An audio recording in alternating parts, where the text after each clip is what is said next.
रहे थे शायद नए 2025 के बाद सजाओं का कन्वेक्शनों का ये बाजार बंद हो जाएगा।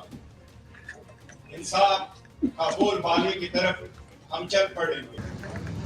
हमने हर किस्म की चीज को बर्दाश्त करते हुए भी इंतशार की तरफ नहीं गए, धरने की तरफ नहीं गए, कानून को कभी हाथ में नहीं लिया, लेकिन ये उम्मीद किए बैठे रहे कि हमारा लीडर एक दिन निकलेगा, हम आगे की तरफ जो बढ़ेंगे तो रास्ता निकलेगा, आईन, कानून और जमहूरियत के लिए रास्ता निकलेगा।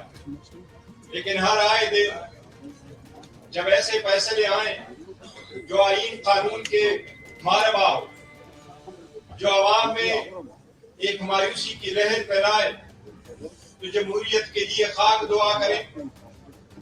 हम बस तैयद के खिलाफ लड़ रहे हैं। कल हमारे लीडरशिप को सजा हुई, मैंने उस पर ट्वीट किया कि उनको मजबूरी तौर पर 70 साल सजा हुई है।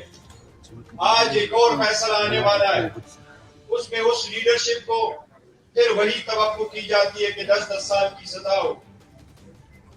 मंडे को उनके खिलाफ एक और केस आ रहा है, जज साहब कह रहे हैं मैं उसमें भी जजमेंट दूंगा। 70 साल इनको कंप्लीट हो जाएगा। बुशरा बीबी और खान साहब को भी 60 साल की सजा पूरी हो गई है। 7 और केसेस लीडरशिप के बाकी है। अगर उसमें भी 10-10 साल की सजा हो जाए तो मजबूरी तौर पर 140 साल की सजा हो। कब तक ये सजाएं होगी? हर आए दिन हम ये उम्मीद करते हैं कि हम ऐसे रास्ते की तरफ चलेंगे कि हम अपने अवाम को इंसाफ की तरफ ले जाएंगे। जजेस महफूज नहीं रहे, सिविल जजेस महफूज नहीं रहे, डिस्ट्रिक्ट जजेस नहीं रहे, सुप्रीम कोर्ट के जजेस नहीं रहे, हाई कोर्ट के जजेस नहीं रहे, लीडरशिप नहीं रही, जो पार्लियामान के अंदर है वो महफूज नहीं रहे।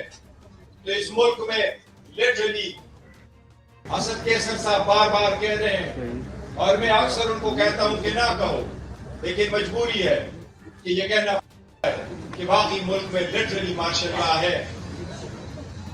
अगर अदालत इंसाफ न कर सके, जज अपने आप को अदालतों में प्रोटेक्ट न कर सके, अवाम अदालत के सामने ओपन कोर्ट में अपने आप को प्रोटेक्ट न कर सके, तो वहां अदलिया बेमानी हो जाती है। अगर वो अपना तहफ्फुज़ न कर सके तो आईन कानून की बालादस्ती कैसे करेंगे? ये केस जिसमें अगस्त 2022 में खान साहब पे इल्जाम ऑफ एसेट्स एंड लायबिलिटी में डिक्लेयर नहीं है, लिहाजा आपको डिस्क्वालीफाई किया जा सकता है। रेफरेंस आया, इलेक्शन कमीशन ने डिसीड भी किया, 5 साल की डिस्क्वालिफिकेशन की सजा भी सुनाई और रेफरेंस भी भेजा। कंप्लेंट फिर आई दूसरी मर्तबा उसी जुर्म और हुमायूं दिलावर साहब के सामने ट्रायल चला। 5 दिन के अंदर ट्रायल कंक्लूड हुआ।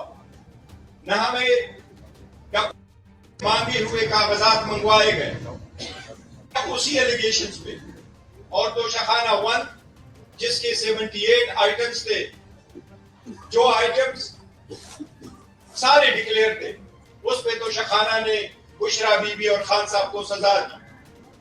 वही आइटम्स, उनमें से फिर वक्त एक आइटम को उठाया गया और दोबारा ट्रायल चलवाया गया कि ये एक आइटम भी डिक्लेयर नहीं था। ये तारीख में पहली मर्तबा हुआ है कि किसी को एक ही जुर्म में एक ही किस्म के एलिगेशन पे 4 मर्तबा सजाएं हो गई है। ये आईन के मनाफी है, ये कानून के मनाफी है। ये कानून के स्कूल में पहले दिन दाखिला लेने वाले को भी आया है कि डिसीजन कहीं और तरफ से आ रहे। मैं सिर्फ एक दरखास्त करूंगा कि हमने इसकी मजम्मत बहुत की है और हम करते रहेंगे, लेकिन अवाम में इसमें सिर्फ मायूसी नहीं फैलेगी। इस किस्म के फैसलों में अवाम में इंतशार बढ़ेगा। लेकिन मैं एक मरतबा फिर रिक्वेस्ट करूंगा चकजे साहब को कि खान साहब ने आपको इजाजत दी है, ये जो फोरम जिसकी आज से इब्तिदा हुई है, ये 2 दिन कॉन्फ्रेंस में जिसमें हम सब कुछ इंशाअल्लाह ताला डिस्कस करेंगे, ہم نے بس تیس کو راستہ نہیں دینا، ہم نے غیر جمہوری قوتوں کو راستہ نہیں دینا. ہم نے اس لیے کبھی بھی پیسفل پروٹیسٹ کا راستہ نہیں چھوڑا. ہم نے کبھی بھی ان لوگوں کو راستہ نہیں دینا جو کہتا ہے سب کچھ اپ سائڈ ڈاؤن ہو جائے. میں ان سے یہ ریکویسٹ کروں گا کہ اس نیگیٹو میں بھی پازیٹیو چیزیں ڈھونڈے تاکہ عوام اور قوم کے لیے کوئی راستہ نکلے.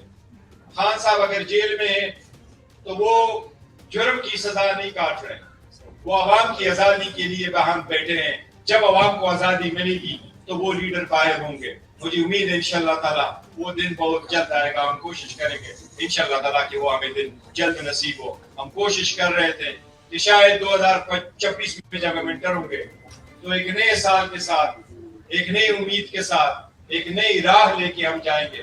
پر انفارچونیٹلی کچھ ایسے لوگ ہیں جو ہمارا راستہ روک رہے ہیں. میں ان کو یہ اپیل کرتا ہوں عوام کا راستہ نہ روک لے، عوام کے لیے راستہ نکالے. جب لیڈر عوام کے لیے راستہ نہیں نکالتی تو عوام خود راستہ نکالتے ہیں، پھر کچھ نہیں بچتا. کوشش کریں کہ راستہ نکلے بجائے اس کے کہ لوگ جیلوں میں بند رہیں.